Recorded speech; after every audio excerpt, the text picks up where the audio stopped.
Well, first of all, congratulations on a national championship. I want to take you back to that day.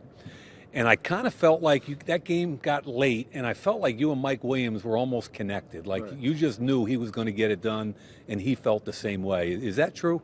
I think so. Just all the hard work we put in and just the situations we went through in practice. Coach Sweeney does a great job of putting us through situations and moments like that.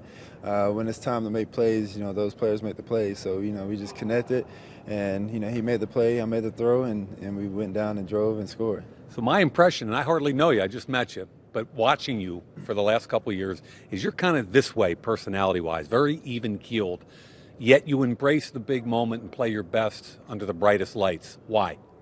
I'm not sure. I think I just like the challenges. I love the big challenges. So whenever the challenge is tough, and it just brings a lot more out of me. But I always keep that cool poise. Whenever the bad situations come up, I don't let it affect me. So I just kind of stay chill, stay neutral the whole way, and keep pushing.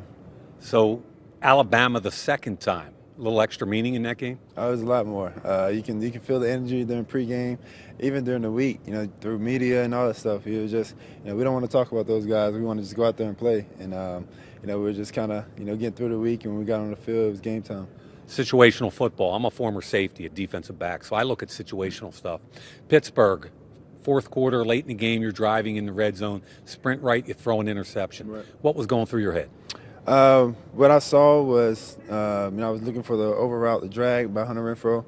My leg was supposed to be out in flat, and so he kind of went up north, and I was looking at Renfro the whole time, and I just tried to get it over him, and the linebacker just stole it out the air, made a great play, and took it 50 yards. So, But wait a minute now, field goal wins that game, yeah, right? We're up by I think eight. Eight. Yeah, so we're up 8. I should have, I knew in my head, it's always touchdown, check down. Right. If nothing there, throw it away. We got points. Right. But in that situation, kind of got away. But it was a good learning lesson for me, and Good I just point. moved on from it. What do you remember about the end of that play? Anything? Because I do. At the very after the interception. I tried to tackle him, and then I kind of sat there and shook my head, and I stood up and tried to go on to the next play. Did you see Mike Williams?